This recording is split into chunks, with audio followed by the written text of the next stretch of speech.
Hey friends, it's Paige Evans. I have a new process video to share with you today. This layout is pretty straightforward. It's a chain link stitched heart filled in with photos and embellishments. So the first thing you'll need to do is purchase my stitched heart cut file, and it's in my Etsy shop. It's in Silhouette. I can leave links to it below.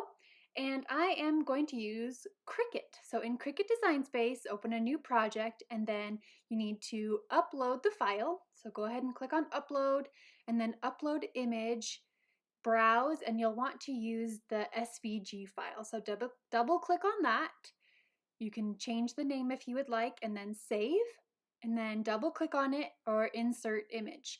So here is the mat, and then I need to make it all one shape. So I'm grabbing all four of those cut things on the right and clicking weld.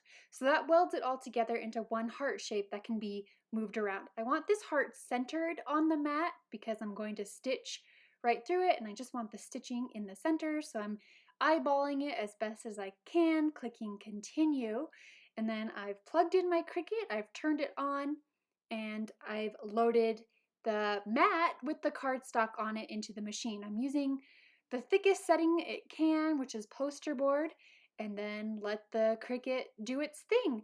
Now, for some reason with these stitching files, it seems to cut it twice. So just keep an eye on it, and once it's cut all of the circles once, you can go ahead and just make it stop cutting. So I'm still a new Cricut user trying to figure it out, but I'm happy with the results. All the holes have been cut and I'm ready to do a chain link stitch. So I have white DMC embroidery floss. I'm using all 6 strands. I tied a knot in the end and I brought it up through the first hole, going down through the second hole, up through the next hole, and then I'm going to start creating loops. So loop your needle behind that first stitch and then go back down through that same hole, and this creates the chain link. So bring your needle up through the next hole, create a loop, so pass your needle behind that first or that second stitch, and then go back down through the same hole, up through the next hole, loop your needle behind the previous stitch, and then down through the same hole. And that's the basic chain link stitch. To add more thread, you want to tie a knot on the back side so that you won't see the knot, trim off the excess, and then begin with a new piece of thread. Now, since you're creating a chain link, it kind of has two pieces of, or two trails of thread, two strands of thread it looks like, so I'm getting a little tricky and then just looping it through twice. It's not creating the exact chain link, but you get kind of the same idea, and then continue stitching on, creating your chain link stitch. All in all, this took about an hour to stitch the entire heart. If you want to do a basic back stitch, you get the same idea, it's just not as dimensional. Finish it off by tying a knot in the back, and there you go. So here is my chain link stitched heart using white thread. I love the tone on tone monochromatic look and the texture that it adds. I took these photos about 5 minutes before I printed them off. I just wanted an updated lovey-dovey layout of me and my husband. And now I'm using my Bloom Street collection to fill in the heart. So this isn't a new idea. I've done this basic type of layout many times before, where you have a large shape and you fill it in with embellishments. It's really fun to do though. It's like a puzzle, figuring out which piece to go where.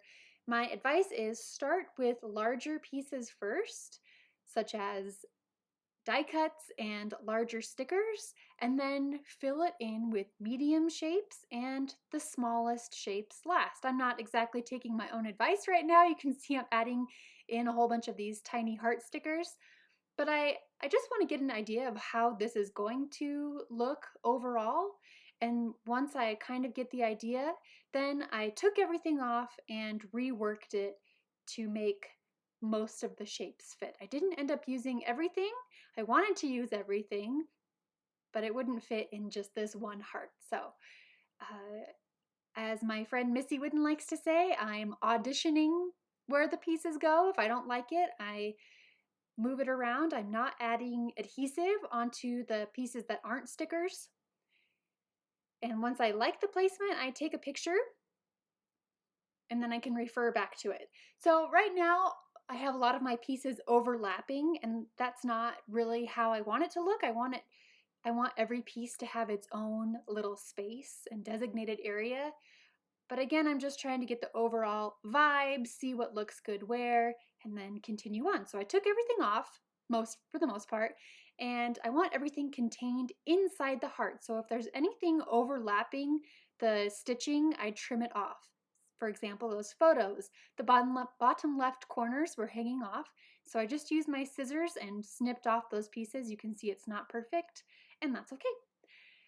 I am attaching almost everything with foam squares so that it gives a little more dimension, and continuing on. So here we go with the tiny embellishments. So these are the enamel dot stickers in Bloom Street, and there are tiny flowers, tiny hearts in a rainbow of colors, and then white glitter round enamel dots. So anywhere there's an open gap, a little open space, I'm just trying to fill in as much of the heart as possible.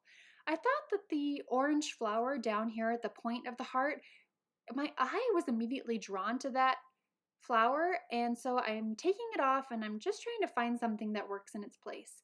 I found a smaller version of the same flower with a few other colors, and it was a little bit smaller, yeah, so I just felt like it fit that space better, and my eye wasn't immediately drawn to it, and I was able to balance it out with that sun at the top, with the tag on the top left, so it kind of creates a visual triangle.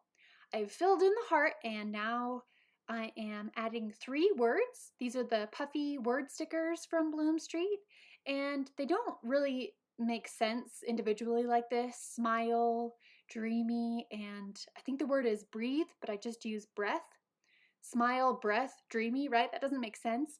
So what I did is I wrote a few words before and after each word with a pencil so that these little subtitles make more sense. So, you take my breath away, you are so dreamy to me, and you make me smile.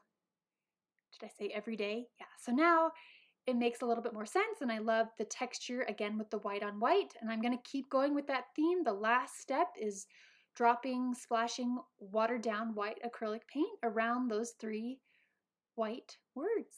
And that's the finished layout. Pretty straightforward. You stitch a heart and you fill it in. If you don't want to stitch the heart, you could always freehand draw it. And I hope you are inspired to pick up this Bloom Street collection and create a layout. Thanks so much for watching, and I will see you again soon. Have a great day.